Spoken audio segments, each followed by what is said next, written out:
ठीक है, तो आज अपन क्या पढ़ रहे हैं, वाइल्ड लाइफ प्रोटेक्शन एक्ट में चैप्टर 3A पढ़ेंगे। ठीक है, 3A क्या कह रहा है कि विनिर्दिष्ट पादपों का संरक्षण कैसे किया जा सकता है। तो सेक्शन 17 में ए क्लोज से लेकर एच तक है।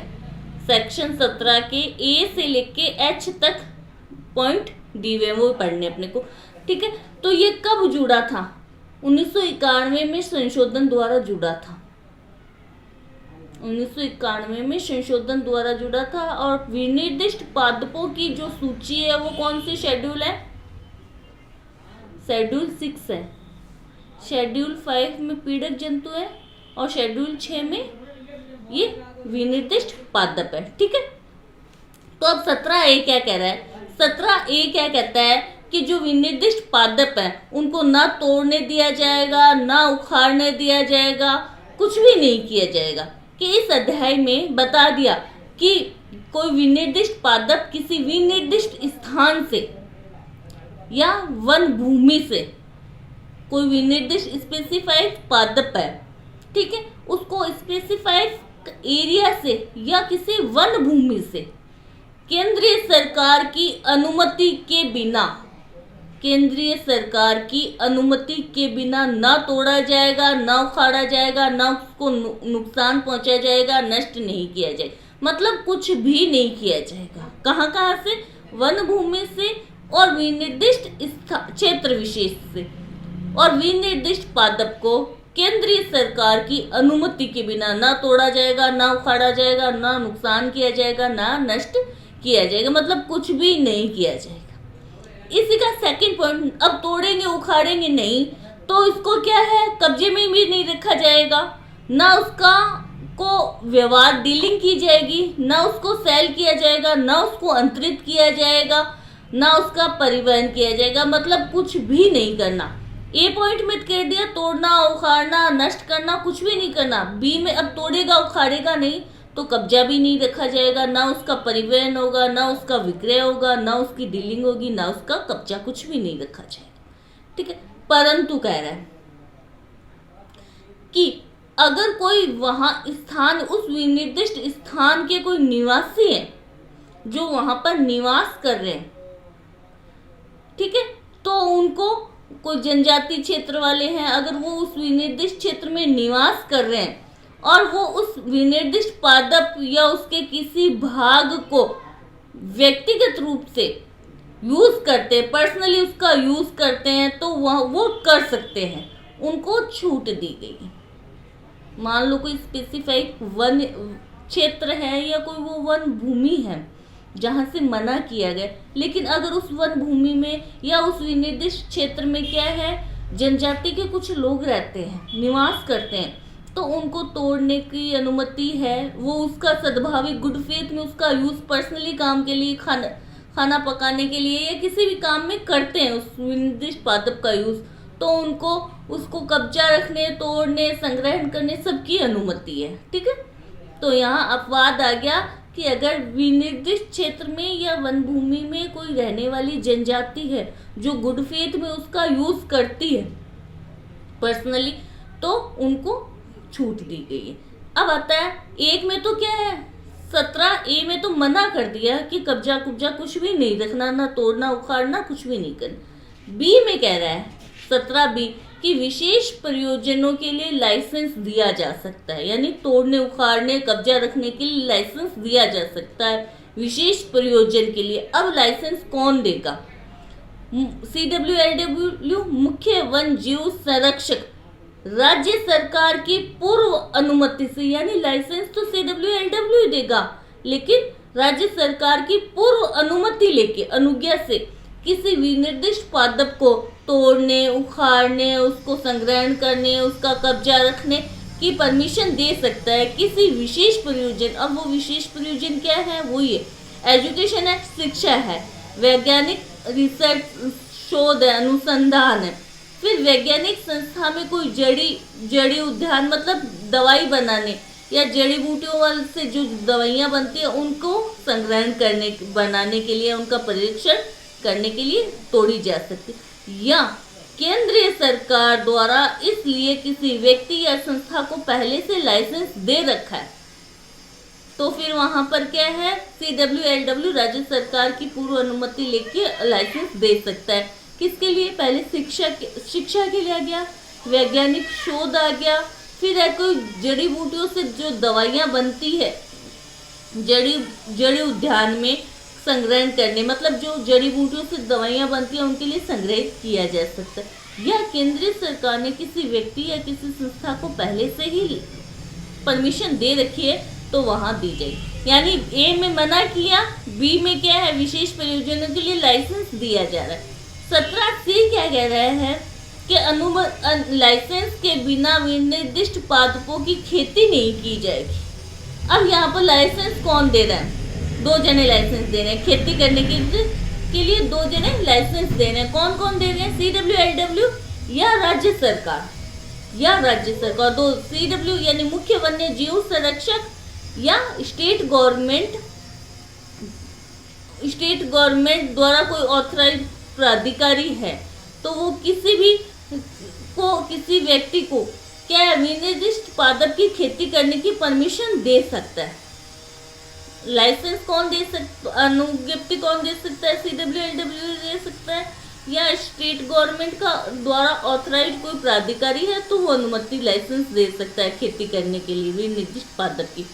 लेकिन इसमें परंतु दे दिया कि इसमें किसी व्यक्ति जो वन्य जीव संरक्षण संशोधन अधिनियम 1991 में जुड़ा है ना, ये इस अधिनियम यानी संशोधन अधिनियम के लागू होने से पहले अगर कोई विनिर्दिष्ट पादप की खेती कर रहा है, व्यक्ति पहले से खेती कर रहा है, 1991 में संशोधन हो कि ये 17A से H तक जुड़े ना, अगर 1991 से पहले अगर कोई व्यक्ति क्या है विनिर्दिष्ट पादप की खेती कर रहा है तो उसे अधिनियम के इस संशोधन के लागू होने की तारीख से 6 महीने के भीतर उसको क्या है आवेदन करना हो गया कि उसे लाइसेंस दिया जाए खेती करने की। वो पहले से हालांकि कर रहा है लेकिन उसे आवेदन करना होगा कि नया अधिनियम आ गया, संशोधन होके नया आ गया। 17C वैसे मना कर रहा है कि बिना अनुमति आप नहीं कर सकते खेती, लेकिन अनुमति पहले से वो खेती कर रहा है तो उसे अनुमति मांगनी होगी। कब मांगनी होगी? कि संशोधन अधिनियम लागू 1991 से वो उस तारीख से 6 महीने के भीतर उसको आवेदन करना होगा कि उसे अनुमति खेती करने की विनिर्दिष्ट पादप की खेती करने की अनुमति दी जाए। ठीक है, अब उसने आवेदन तो कर दिया, उसका जवाब जब तक उसको लाइसेंस नहीं दिया जाता है, या उसको रिटर्न में जवाब नहीं दिया जाता है कि आपको अनुमति नहीं दी जा सकती, तब तक वो खेती करता रहेगा। या तो क्या है, उसने तो आवेदन कर दिया, 6 महीने के भीतर उसको आवेदन करना है, आवेदन कर दिया, उसके बाद में उसको या तो आवेदन नहीं दिया जाता है तब तक, या लिखित में उसको जवाब नहीं दिया जाता है कि भाई आपको परमिशन दी नहीं जा सकती, तब तक वो खेती करता रहेगा। ठीक है, इसमें आ रहा है कि प्रत्येक लाइसेंस में वह क्षेत्र निर्धारित होगा और वो विनिर्दिष्ट पादप की वो प्रजाति निर्धारित होगी कि इस क्षेत्र विशेष में इस विनिर्दिष्ट पादप की आप खेती कर सकते हो। तो लाइसेंस कहाँ पे था? बी में। सी में क्या था? खेती करने के लिए अनुमति थी, लाइसेंस था। ठीक है, डी में क्या आ रहा है कि कोई भी व्यवहार नहीं कर सकता, यानी लाइसेंस होगा तो ही वो डीलिंग कर सकता है विनिर्दिष्ट पादप की, अन्यथा कोई डीलिंग नहीं कर सकता, कोई भी व्यक्ति उनसे व्यापार या व्यवहार नहीं कर सकता। तो अब लाइसेंस कौन देगा? यहाँ पर भी CWLW या राज्य सरकार द्वारा कोई ऑथराइज अधिकारी किसी व्यक्ति को विनिर्दिष्ट पादप या उसके किसी भाग या उससे व्युत्पन्न कोई चीज है, या तो विनिर्दिष्ट पादप या उसका कोई भाग या उससे उत्पन्न कोई जो चीज है, पादप का भाग या उसके जो व्युत्पन्न चीज होती है, उनको कारोबार करने की अनुमति देगा। कौन देगा? CWLW या राज्य सरकार द्वारा ऑथराइज कोई प्राधिकारी। अब इसमें वही बात आ गई कि 1991 से पहले अगर कोई व्यक्ति उस विनिर्दिष्ट पादप या उसके किसी भाग या उसके व्युत्पन्नों की डीलिंग करता आ रहा है, तो अधिनियम के लागू होने की दिनांक से 60 दिन के भीतर, यहाँ पर 60 दिन है, डीलिंग में 60 दिन है, खेती में 6 महीने है, ठीक है। तो 60 दिन के भीतर उसको आवेदन करना होगा कि मुझे डीलिंग करने या उसका व्यापार करने की अनुमति दी जाए, और वो तब तक डीलिंग करता रहेगा जब तक कि उसकी अनुमति नहीं दी जाती या लिखित में उसको जवाब नहीं दिया जाता कि भाई आपको अनुमति या लाइसेंस नहीं दिया जाएगा, मना हो गया, लिखित में जवाब आ गया, तो वो खेती करना, व्यापार करना उसका बंद करेगा, अन्यथा वो उसकी डीलिंग करता ही रहेगा, ठीक है।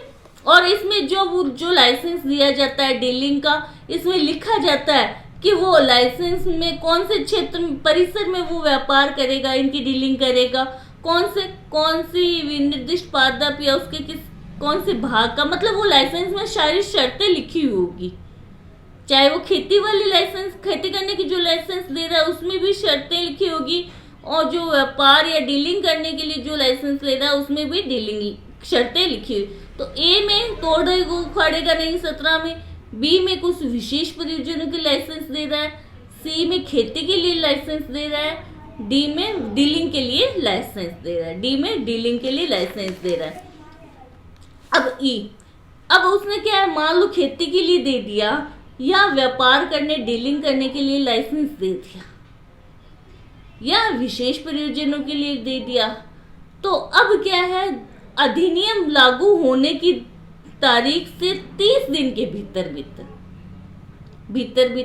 व्यक्ति को ये घोषणा करनी होगी कि उसके पास कितना स्टॉक कितना रखा हुआ है, चाहे वो खेती के लिए लाइसेंस लिया है, चाहे उसने डीलिंग के लिए लाइसेंस लिया है, तो उसे अधिनियम लागू होने की तारीख से 30 दिन के भीतर उसको घोषणा करनी होगी कि उसके पास कितनी मात्रा में स्टॉक पड़ा हुआ है, ठीक है। इसको इतना ही पढ़ना है। नेक्स्ट आता है 17F। ई में क्या है, ई में स्टॉक की घोषणा कर दी। एफ कह रहा है कि लाइसेंस धारी द्वारा पादपों का कब्जा, यानी कब वो कब्जा रख सकता है, ये कहाँ पर बताया हुआ है, ये 17F में बताया हुआ है। स्टॉक है तो कब्जा भी है, और कब वो कब्जा अवैध हो जाएगा ये भी 17F में ही बताया हुआ है। तो 17F में बताया कि कोई भी लाइसेंसधारी निम्नलिखित को अपने कब्जे में या अपनी अभिरक्षा में नहीं रखेगा। किस चीज को नहीं रखेगा, सबसे पहले ये बताया। कब्जा रखेगा लाइसेंसधारी, तभी तो स्टॉक की घोषणा करेगा 17E में। तो अब F में बता दिया वो किन चीजों का कब्जा या किन पर अभिरक्षा नहीं रखेगा। पहला कि यानी जो स्टॉक में अगर उसने घोषणा तो की मेरे पास 5 ही चीजें हैं, ये 5 प्रकार की पादप है, ये 5 करोड़ है, ये जो भी उसने स्टॉक में जितनी घोषणा की है ना उतने तक का ही कब्जा रखेगा, उससे ज्यादा का कब्जा नहीं रखेगा। एफ और ई जुड़े हुए। एफ में, ई में उसने स्टॉक की घोषणा कर दी, एफ में कह रहा है कि स्टॉक जितने मात्रा में आपने स्टॉक की घोषणा की है आप उतने तक का ही कब्जा रखोगे, उससे ज्यादा का कब्जा नहीं रख सकते लाइसेंसधारी के लिए, ठीक है। फिर नेक्स्ट पॉइंट कह रहा है कि अगर किसी विनिर्दिष्ट पादप या उसके किसी भाग या उससे व्युत्पन्न किसी चीज को अपने अनलीगली या इस अधिनियम के उपबंधों का उल्लंघन करके विधि पूर्वक अर्जित नहीं किया है, अनलीगली उसको रखा है, तो उसका कब्जा नहीं रख सकते। 2 चीजों का नहीं रख सकते, एक तो स्टॉक से ज्यादा का कब्जा नहीं रखोगे आप। एक, अगर आपने विनिर्दिष्ट पादप या उसके भाग या इसके व्युत्पन्न कोई चीज है उसको अनलीगली अर्जित किया है तो उसका कब्जा नहीं रख सकता लाइसेंसधारी, ठीक है। अब आ रहा है कि विनिर्दिष्ट पादपों को तोड़ना, उखाड़ना या संग्रहण अर्जन कब किया जा सकता है। तो इसमें क्या है कि किसी विनिर्दिष्ट पादप उसके भाग को कब्जा रखा, मतलब ये कह रहा है पहले में तो कब्जा नहीं रखने की 2 बातें बता दी कि 17E में बताई उससे ज्यादा या अविधि पूर्वक अगर किसी ने रखा है तो उसका कब्जा नहीं रखा। अब आपने सेकंड पॉइंट इसमें बता रहा है कि विनिर्दिष्ट पादप को तोड़ना, उखाड़ने की अनुमति दी है तो उसको संग्रहण करने की भी अनुमति है, उसका कब्जा रखने की भी अनुमति है, उसको विक्रय करने की भी अनुमति, सब अनुमति है। कब्जा रखोगे तो आगे सेल करोगे, सब करोगे, ठीक है। लेकिन ये जो लाइसेंस दिया जा रहा है कब्जा रखने के लिए, जो लाइसेंस है कि कितना लाइसेंसधारी कितने पादपों का कब्जा रखा है, वो लाइसेंस में क्या है, उस जो लाइसेंस दिया जाता है वो उसमें शर्तें उल्लिखित होती कि इतनी पादपों का आप कब्जा रख सकते हो, ठीक है। तो 17E में स्टॉक है, 17F में कब्जा रख सकता है, किसका नहीं रख सकता। और 2 में बता दिया 17F के सब क्लॉज 2 में कि कब्जा किस चीज का रखा जा सकता है। अब आ रहा है 17G। आपने स्टॉक भी घोषणा कर दी, आपने कब्जा भी रख दिया। अब 17G कह रहा है कि कोई भी व्यक्ति अगर विनिर्दिष्ट पादप को क्रय करना चाहता है, मान लो वो किसी विनिर्दिष्ट पादप को खरीदना चाहता है, तो उसे जो लाइसेंसधारी जो डीलर है उसी से ही खरीदना चाहिए। जी इतने ही कह रहा है कि लाइसेंसधारी अगर कोई विनिर्दिष्ट पादप, उसके भाग या उसके व्युत्पन्नों का कोई क्रय करना चाहता है तो उसे लाइसेंसधारी डीलर से ही खरीदना चाहिए। H कि पादपों का सरकार, अगर कोई व्यक्ति विनिर्दिष्ट पादप, उसके भाग या उसको किसी मतलब उसके जो व्युत्पन्न है उनको इस अधिनियम के उपबंधों के उल्लंघन में अगर अर्जित करते हैं, उल्लंघन करके मतलब ना लाइसेंस दिया ऐसी खेती कर लेते हैं या ऐसी डीलिंग कर लेते हैं, मतलब क्या है, इस अधिनियम के उपबंधों को उल्लंघन करके अगर कोई विनिर्दिष्ट पादप को रखता है या उसके एक भाग को रखता है या उसके व्युत्पन्न को रखता है, तो वो क्या है, वो राज्य सरकार की संपत्ति होगी, ठीक है, राज्य सरकार की संपत्ति। और अगर कोई ऐसा कोई पादप है जो अभ्यारण्य से या राष्ट्रीय जो उपवन है वहां से संग्रहित करके रख रहा है, कोई व्यक्ति अभ्यारण्य या राष्ट्रीय उपवन से संग्रहित कर रहा है अगर उस निर्दिष्ट पादप को, तो वो किसकी संपत्ति मानी जाएगी, वो संपत्ति सेंट्रल गवर्नमेंट, केंद्रीय सरकार की संपत्ति मानी जाएगी। तो संपत्ति सरकारी संपत्ति है, कहाँ पे पढ़ा अपन ने, एक तो सेक्शन